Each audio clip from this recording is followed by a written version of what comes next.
Hi, I'm Jim Meyer. I'm a retired ELCA Lutheran pastor in the Evangelical Lutheran Church in America. Continuing with our In Times Long Ago collection, I'd like to tell you the story entitled Turning the Corner by James P. Meyer. And this is Mary's story. One afternoon, a lady drove us in her 1920s Ford sedan to an Extension Club meeting in Tyndall. As she drove, I sat in the front seat next to her, holding my baby. My other little daughter was sitting in the back seat. It was a good ride to Tyndall. On the way home, we were going satisfactorily, just chatting along until she missed our corner.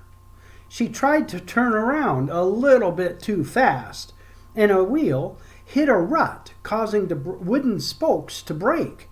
This made the car come to an abrupt stop, but not me. I went head first through the windshield and was thrown into an alfalfa field where my husband was plowing. He came running over and discovered I was knocked out cold, but the baby still in my lap was all right. I had a heavy hat on and it must have protected my head. When I came to, we found out that I was all right. Nothing was broken. My daughter in the back seat was jarred forward into the front seat, but was not hurt. We were all lucky. I tell you, from then on, whenever I rode in a car, I always had my hand on the door handle, ready to jump out. I never drove a car again after that event either. The end. I wonder what a good ride to Tyndall was. I wonder if there were any paved roads. It sounds like it was dirt or gravel roads. I wonder if the driver knew there would be trouble turning around, or if that was a usual case. I wonder what it's like to be driving on wooden wheel spokes. I wonder what it was like to feel that abrupt stop and be propelled through the window. I wonder what the driver thought as she saw her passenger and baby fly through the window and land in the field. I wonder what Mary's husband's first thoughts were when he saw his wife fly through the windshield's broken glass to land in the field. I wonder who thought who might be dead. I wonder at the elation that the baby was all right and that the 3-year-old was not hurt seriously. I wonder if Mary ever had to jump out of a car again. I wonder if and where divine providence took place. I wonder where you are in this story. What is your story? And now our family room reflections.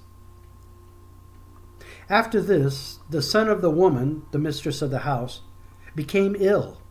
His illness was so severe that there was no breath left in him. Then she said to Elijah, "What have you against me, O man of God? You have come to me to bring my sin to remembrance and to cause the death of my son?" But he said to her, "Give me your son." He took him from her bosom, carried him up into the upper chamber where he was lodging, and laid him on his own bed. He cried out to the Lord, "O Lord my God, have you brought calamity upon even this widow with whom I am staying by killing her son?" Then he stretched out upon the child 3 times and cried out to the Lord, "O Lord my God, let this child's life come into him again." The Lord listened to the voice of Elijah. The life of the child came into him again, and he revived. Elijah took the child, brought him down from the upper chamber into the house, and gave him to his mother. Then Elijah said, "See, your son is alive." So the woman said to Elijah, "Now I know that you are a man of God, and that the word of the Lord in your mouth is truth." 1 Kings chapter 17. verses 17 through 24. And now our recollections.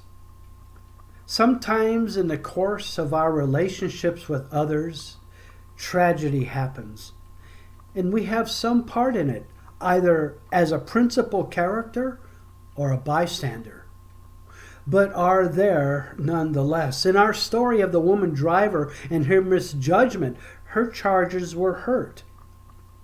As with Elijah, who moved in with the widow woman and her son died, and she blamed him. At what point was there any divine intervention in either of these stories? Have you experienced an intervention in your life?